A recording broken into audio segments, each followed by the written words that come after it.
Hello. Ito po yung karugtong ng ng Joshua 1:9 na sinishare ko pa na sabing gano'n na have I not commanded you? Be strong and of good courage. Do not be afraid nor dismayed, for the Lord thy God is with you whithersoever thou goest. Kahit saan tayo pupunta, ano man ang ginagawa natin, laging sumasama sa atin ang Panginoon. Ang Diyos ay laging nagbabantay sa atin. Kaya sabi dito ay ganina, sana sabi ko, trust in God. Manatili tayong magtiwala sa Panginoon. In Proverbs chapter 3 verse 5 to 6 that it says there, do not lean on your own understanding, but in all your ways acknowledge him and he will direct your path. Let us not lean on our own understanding.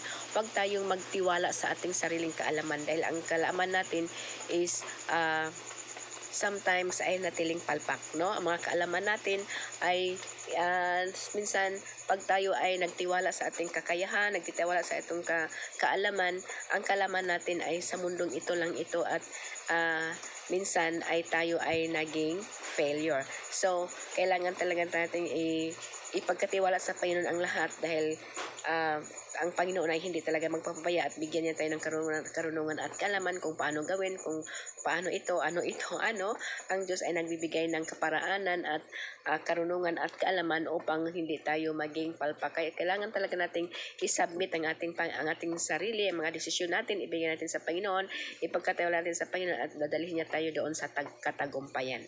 In Proverbs 3:5, chapter 3 verse 5 to 6, that do not lean on your understanding. Huwag kang umasa sa sarili mong kaalaman, dahil the wisdom of this world is foolishness to God, and He knows that the thoughts of the wise is vain. Wise for the things in this world, but in the things about spiritual life, they know nothing. So that's why nandoon talaga na ang karunungan at kaalaman na galing sa Diyos ay hindi ka talaga maging palpak, dahil ang Diyos ay nagbibigay sa iyo ng kaparaanan at sa tamang desisyon, kaya tayo ay matagumpay. And then number 2, have faith in God. Magtiwala tayo sa Panginoon.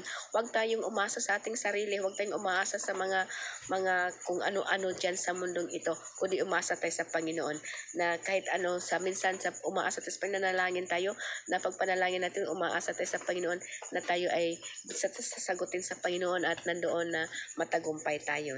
In Mark chapter 11:22, sabi ng Panginoon, have faith in God. So that's why na lagi tayong magpapuspos ng Santong Espiritu sa Diyos, kasi tayo ay bibigyan talaga tayo ng katagumpayan ng Panginoon, at tutugunin niya ang ating mga panalangin kung ito may nakakabuti sa atin, kasi ang panalangin natin ay minsan ay tinutugon ng Diyos, minsan hindi, minsan ay may maghihintay, may tatlong may tatlong gagawin, at may tatlong ang Panginoon sa atin na pag tayo nanalangin, na minsan sabi niya hindi. Kasi pag sabi niyang hindi, ibig sabihin ang panalangin natin ay hindi kakabuti sa ating sarili, makakasira, kaya hindi niya sinasagot. Pag minsan naman may sinasagot siyang wait, hintay ka muna, kasi na on process ang ating mga ang ating pagpanalangin, ang sagot nating panalangin nasa on process pa. Ibig sabihin, we're not capable, or we're not able to handle it yet at this time, but on the perfect time of the Lord, He will give it to you according to His purpose and plan, na marunong na tayo mag-manage kung ano man yung mga hiniling natin sa Panginoon. Amen? And then in number 3, be strong and be courageous. In Isaiah in Psalm 31 verse 24, be strong be strong and let your heart take courage, all ye that hope in the Lord. Be strong, always ka maging strong, matatag, matibay, matapang ang kalooban to fight the good fight of faith, because when we have faith, true faith is obeying God, Kung nandoon ang totoo nating pagtitiwala, pananampalataya sa mahigpit, mataas, malalim, matapang ang ating pagtitiwala, pananampalataya sa Panginoon. Kumbaga, nakahawak tayo ng mahigpit sa puno. Kasi yung puno, ang Diyos, at tayo ay yung mga sanga. Pag nakahigpit ng kapit yung sanga sa puno, kahit anong bagyong dumating, kahit anong lindol dumating, hindi yan siya mahiwalay sa puno. hindi yan siya mababali. Kasi nga, mahigpit at matibay ang connection niya, ang pagka-connect niya dun sa puno. Ang puno ay si Jesucristo, tayo ang mga sanga, pag tayo ay laging matatag at matibay ang pagka-connect natin doon sa puno, hindi tayo malalaglag, hindi tayo mababali, hindi tayo mabubuwal, but we are always be strong in the Lord and in the power of His might. No? Kasi ang pundasyon natin ay ang Diyos.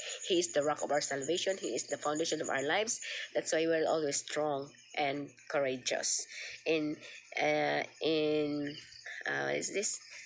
In Isaiah 41 verse 10, that's sabi, paano ba yung sinasabi ng Isaiah 41 verse 10? Do not be Isaiah 41 verse 10. Isaiah 41 verse 10, nasabi nito, have I not, no, it's not. Nakalimutan ko na. Basahin nga natin. Isaiah 41 verse 10. Oh, where is it? Asa naman ako nito? Isaiah 41 verse 10.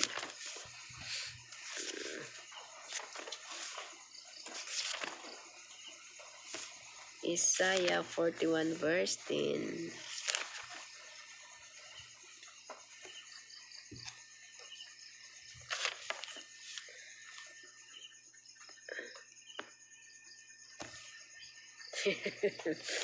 Yung mata ko ay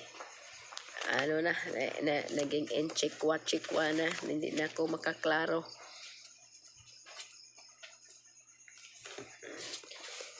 Isaiah 41 verse 10.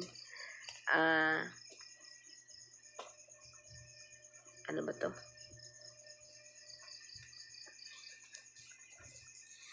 Sandali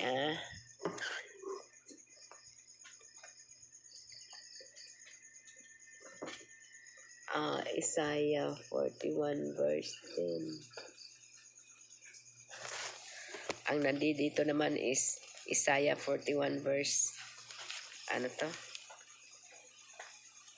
Wait Okay, basahin nga natin yung Isaiah 41 verse 10.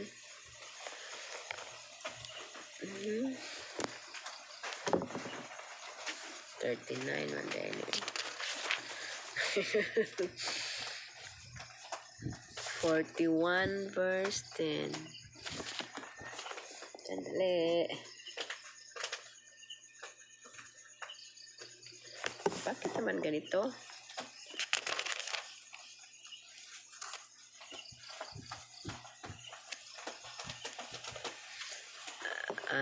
Ito.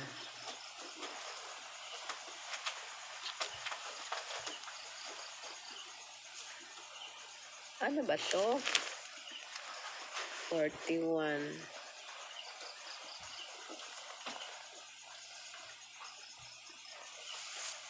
Ito pala.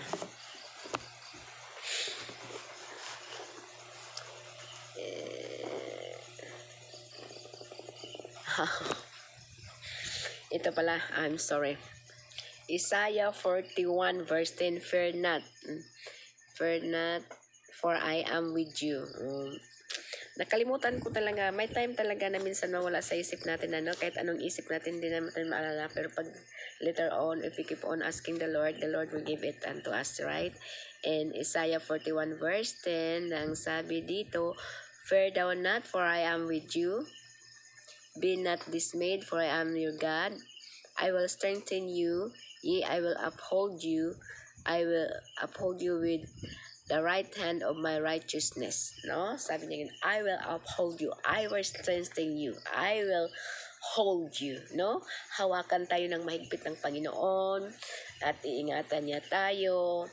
At walang sinong makalapit sa ating buhay dahil ang mga kaaway ay natatakot sa Panginoon na nakatira sa iyong buhay, no? At ang flaming sword ng Diyos, ang banal na apoy ng Diyos ay umaalab-alab sa ating buhay, kaya we are always be confident because the Lord is fighting on our behalf. That He is God who give us trust, who give us power, He is God who give us triple anointing, that we are continually do the will of God, and God is moving in us because He has always a gift to His people who always obey Him. No, the only thing that we need to do is to obey. Obey is the most important. Obey. It's not OB ice cream, but it is obey. No, masarap yung OB ice cream. That's called purple ice cream. No, purple ice cream is the OB ice cream. So that's all for today, and thank you so much for watching, and God bless you. I pray that this is even only one verse, even one word that comes from the Lord, there is power in it, because in the book of John chapter 6 verse 63, that the word, the Lord said, the word that I speak unto you, they are spirit and they are life. So there is spirit, every word that comes from the Lord, there is spirit and there is life, there is breath. That one day, everything that has breath will praise the Lord, and every knee will bow, and every tongue will confess that that Jesus Christ is the Lord of Lords